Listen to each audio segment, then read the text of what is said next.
Bonjour les enfants, bonjour tout le monde. Je suis contente de vous retrouver, on est aujourd'hui vendredi et je vais vous raconter une nouvelle histoire de Rose comme les autres semaines. Quand dans la forêt des fées, chut, dit Louane à maman qui venait d'ouvrir la porte. J'ai raconté une histoire à Rose et elle s'est endormie. Maman félicita Louane et toutes les deux sortirent de la chambre en laissant Rose à ses rêves. Oui, Rose s'était endormie en plein milieu de l'histoire racontée par sa sœur. Mais pour elle, c'était le commencement d'une nouvelle aventure. Dans son rêve, Rose était une petite fille comme les autres, mais en vérité c'était une fée. À sa naissance, elle fut donnée à son papa et à sa maman par la reine des fées. Et c'était aujourd'hui que la belle reine des fées était venue voir ses parents pour la ramener avec elle dans une école spéciale juste pour les enfants comme elle, des fées. Les pouvoirs de la fée Rose avaient commencé à apparaître un jour où elle était en train de jouer dans sa cabane. Elle se disait que ce serait bien si ses poupées et ses peluches pouvaient s'animer pour jouer avec elle. Et, surprise, au bout d'un moment à y penser, sa grosse peluche avait commencé de bouger, et s'était même levée. Apeurée, elle n'avait rien dit à maman, mais aujourd'hui elle allait dans une école pour apprendre à utiliser son don. N'oubliez pas les enfants que notre Rose est en plein dans son rêve. Quand avec la belle dame fée, elle poussa le portail de l'école, c'était magique. Il y avait une grande allée bordée de grands arbres avec tout au bout un petit château devant lequel des enfants jouaient sur une grande cour.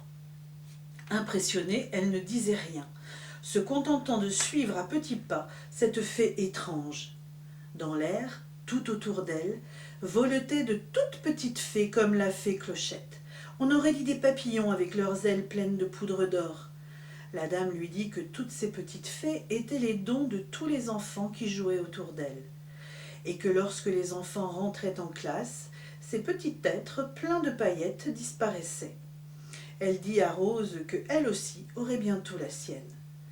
Dans sa nouvelle classe, elle rencontra parmi tous les élèves Zora, la fée du feu, avec de magnifiques cheveux aussi roux que la braise, Emma, la fée de l'eau, avec des yeux tellement bleus qu'on aurait pu se noyer dedans, Dany, la fée de l'air, qui avait toujours l'impression d'avoir un courant d'air dans ses jupes, et Vera, la fée de la terre, se promenant toujours avec une couronne de fleurs dans les cheveux.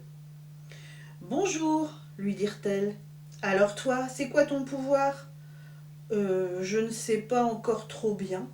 J'ai réussi à faire se lever ma peluche. » La maîtresse fée leur dit. Rose a un pouvoir très spécial. Elle peut comprendre ce que disent les animaux et elle peut animer des objets comme ses jouets. Mais il faut que, comme vous, elle s'entraîne beaucoup.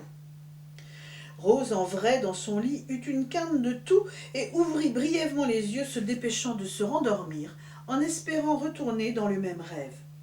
Ouf! C'était fait. Elle était de retour au château, dans la classe avec ses camarades. Elle découvrit les dons de chacun d'entre eux. Zora, en se concentrant, allumait des petites flammes au bout de ses doigts. Emma pouvait faire sortir l'eau d'un verre et la transformer en une grosse goutte comme un ballon. Dany pouvait faire se lever le vent, et Vera pouvait, elle, faire pousser les fleurs et les plantes, rien qu'en fixant du regard un coin de terre.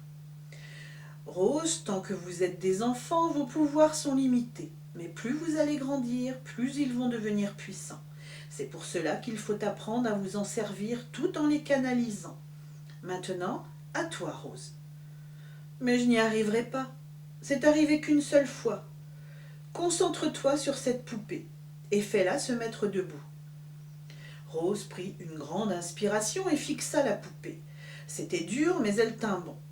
La poupée se mit à bouger légèrement d'abord, alors Rose se concentra plus fort et réussit à la faire s'asseoir, puis elle se laissa tomber sur sa chaise, épuisée.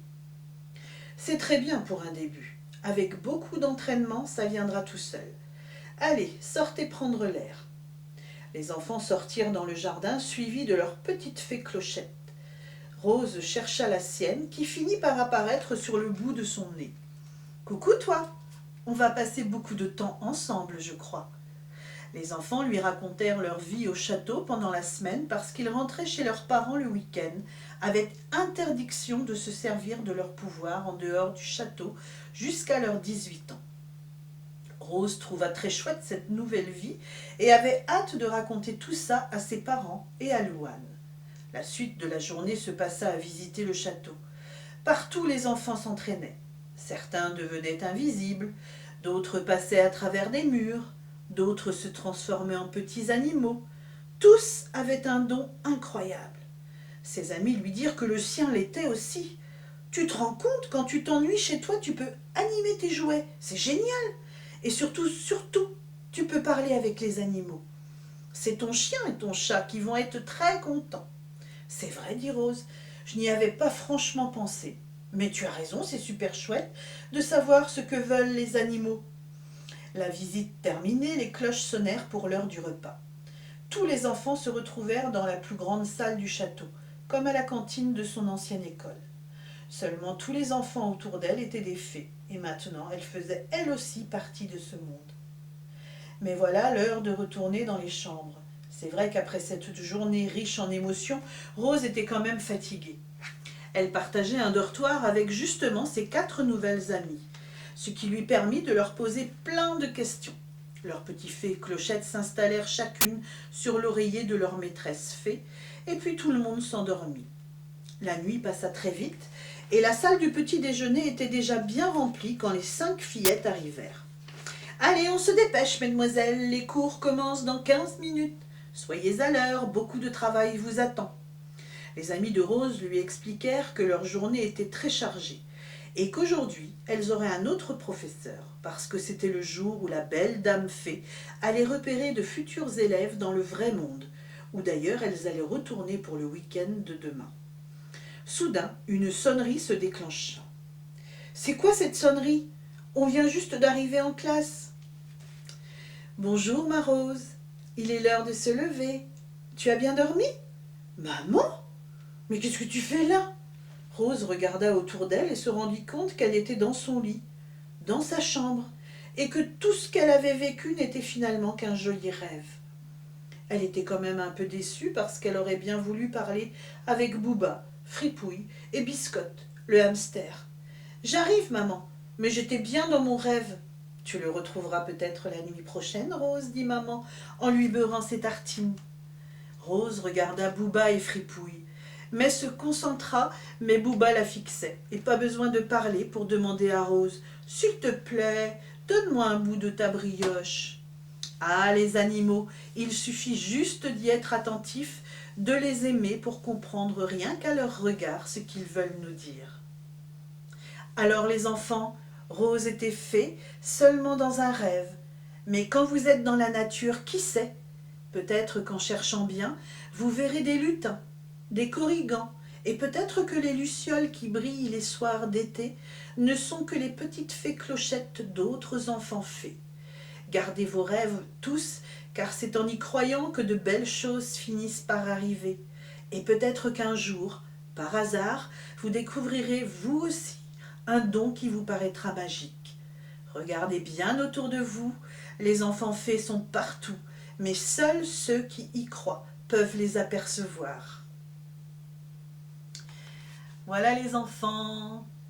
Alors comme l'a dit Rose, faites bien attention autour de vous et peut-être que quelque part, votre petite fée clochette à vous vous attend bien sagement en attendant que vous lui apparaissiez. Au revoir les enfants, à la semaine prochaine. Bonne semaine.